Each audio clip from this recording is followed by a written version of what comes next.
약간 철학적 개념으로 하면 그걸 모순이라고 하는 건데, 그러니까 모순이 이제 갈등 구조만 만들어내는 게 아니고, 갈등을 하려면 서로 이렇게 이제 뭐 이렇게 잽도 날려보고 압수도 해보고, 아 이게 나보다 센 놈이구나 약한 놈 이렇게 하지 않으면 이게 이제 상호 교류라고 하는 건데, 상호 교류를 하다가 이제 싸우는 거거든요. 아, 나는 이쪽으로 가고 싶은데 이 사람은 저리 가고, 갈등 구조가 생기고, 이 갈등 구조가 이제 통일돼서 새로 좀 지적 도약을 하게 되는데, 지금 전체적으로 평가를 하면 약간 상호 교류를 심하게 하고 있는 거고, 상호 교류가 이제 활성화되어지면 어떤 사회적 합의라든가 경찰 내부 합의를 통해서 새로운 개념이 만들어질 수 있다 이렇게 보는데, 그러기 위해서는 아까 청장님께서도 말씀하셨다시피 현장에서는 경찰들이 하셔야 될 일이 많고, 특히나 충남 같은 경우도 세종시 예를 드셨지만 그런 치안수요가 많기 때문에 경찰 스스로가 그런 인식을 개선하고 새로운 사고를 접하고 그것을 또 행동으로 만들어내기까지는, 그래서 개인의 부담으로 좀 떠넘기기에는 좀 어려운 것 같고, 그것을 좀 어떻게 제도화시켜서 어떻게 만들 거냐 이런 고민이 뒤따라야 될 것 같은데, 그런 거에 대해서도 좀 어떻게 생각? 아주 핵심적이고 중요한 질문을 해주셨어요. 그래서 이제 이게 이 자치경찰이라는 것은 주민자치거든요. 그러니까 조직을 잘라서 누구 소속 밑으로 놓는 개념이 아니고, 자치는 주민자치거든요. 그러면 그 자치가 주민자치라는 것은 우리 경찰관들은 이 국민 내지는 주민들의 일꾼이거든요. 일꾼 보고 해야 될 일도 네가 알아서 하고, 결과도 네가 알아서 내라 라고 하고 있으면서 국민들은 마음에 안 맞는다고 하고 있는 거거든요. 여기 이게 모순이거든요. 넌센스라고요. 그러니까 어떻게 해야 되냐면 자치연구조직이 나와야 되는 거예요. 자치연구조직이.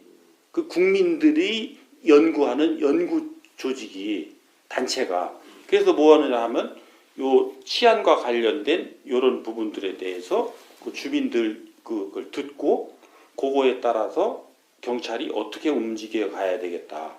어떤 부분을 얼마만큼 어떤 그러니까 뭐 이 수준이라기보다는 좀 더 디테일한 개념인데, 어떤 강도와 정도와, 그러니까 나한테 얼마만큼 요거를 적합하게 맞게끔 하는 요런 걸 정해줘야 되거든요. 정해서 요걸 너희들이 이렇게 우리한테 그 해도록금 의논해오고, 우리는 또 그 부분을 가져오면 검토를 해서 그거에 따라서 당장 할 수 있는 거, 당장 할 수는 있는데 뭔가 지원이 필요한 거, 또 당장 하기 곤란해서 조금 더 그 뭔가 같이 또 의논을 해봐야 되는 거, 이런 것들을 가지고 또 이 같이 노력해가면 요게 자치경찰이거든요. 그러면 그 소속이 어디로 돼 있느냐라고 하는 건 하나 문제가 안 되는 거예요. 권한이 남용될 염려도 없고, 왜? 이 경찰의 주인인 국민이 제대로 자기가 연구해서 살아 움직여서 치안의 방향을 설정하고 있기 때문에 이 힘은 남용될 수가 없는 거죠.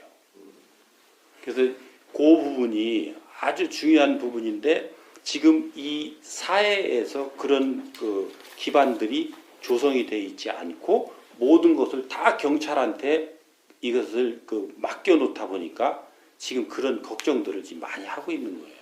결국 수사권 조정이라든지 이런 문제도 국민들이 결국 법원에서 최후의 사법적 통제를 한다 하지만, 법원은 누구의 통제를 받아야 되느냐라는 거예요. 법원은 국민의 통제를 받아야 되거든요. 그러니까 법원도 국민의 통제를 받아야 되고, 검찰도 국민의 통제를 받아야 되고, 경찰도 국민의 통제를 받아야 되거든요. 그러면 통제라는 것은 사전 기준 제시거든요. 사전에 기준을 누가 줘야 되느냐? 국민이 줘야 되거든요. 그러니까 국민이 준 기준에 적합하게 너희들이 움직이고 있느냐를 보는 것이 그 통제거든요. 그래서 그런 부분들의 틀을 다시 한번 개념화해서 잡아가야 되는 그런 시기가 좀 됐다고 봅니다.